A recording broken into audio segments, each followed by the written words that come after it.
Hello, I'm Edward Shelswell White, and this is the Signal Report for February 2024.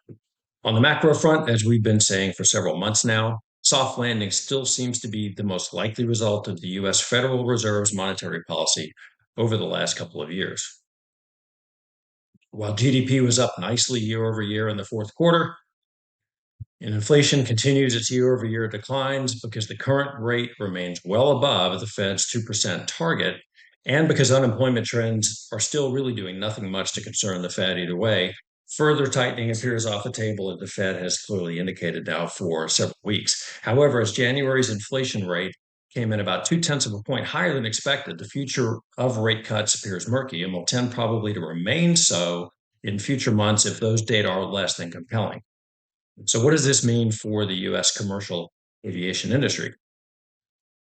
Well, even though we now have fourth quarter 2023 data to talk about, the industry trends are still largely unchanged from January's signal report when we were still dealing with third quarter data. The industry remains incentivized to shrink relative to GDP as costs continue to rise faster than revenues, driving operating margins lower. And remember, in the fourth quarter of 2023, two critical cost issues that will hit in 2024 were scarcely, if at all, reflected. First, very little of the cost from new pilot contracts are reflected on airlines' 2023 income statements, and those will tend to start to hit this year, driving up operating costs and increasing pressure to get higher average fares. Second, and just as concerning, airlines flew most of 2023 with a significant year-over-year fuel tailwind. By February of this year, that tailwind had become a slight headwind, which, if it continues or gets worse, will further pressure airline unit costs and, all other things being equal, fares. As it has been for decades, airline revenue as a percentage of GDP continues to fall, and this is by design, despite higher average fares, because airlines continue to be under pressure from all sides: workforce shortages, supply chain uncertainty, demand realignment, and the higher cost of everything.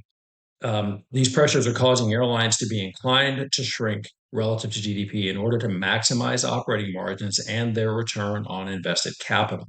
The problem is airlines aren't tracking towards improved ROIC because costs are rising faster than revenues, as we said a minute ago.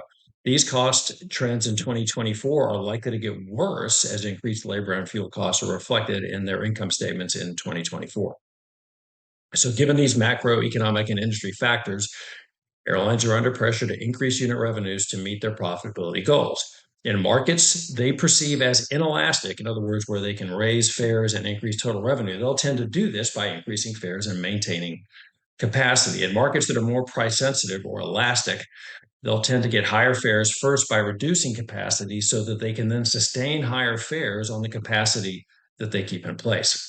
Either way, if you increase the price of something, all other things being equal, people will demand less of it, i.e., higher fares are not a bug of the airline industry today, but a feature intended to allow them to meet their profitability targets while flying less. More than 70 U.S. airports have lost at least one network carrier entirely since 2019, and we expect this trend to continue, with a significant number of U.S. airports, especially smaller airports or airports with low leisure demand or in proximity to major strategic airports, at risk of losing all meaningful scheduled service in the years ahead.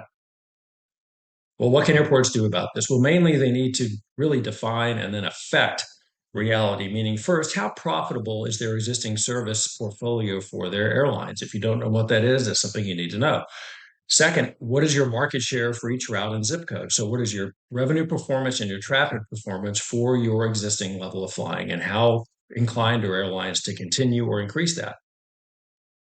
Next, once you've got the fact base, use those facts to identify and then relentlessly execute strategy and tactics to improve the traffic and revenue performance of your existing airline portfolio before you go and ask for more. And then finally, communicate that strategy and tactics and results to airlines so they know you're engaged in trying to help them be more successful at your airport.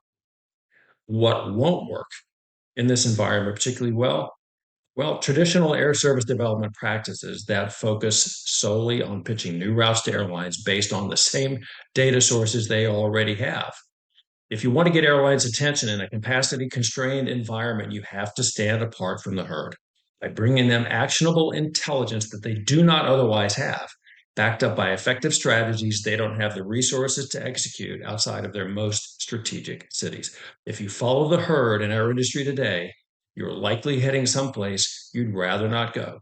And by the time you realize it, it might be too late.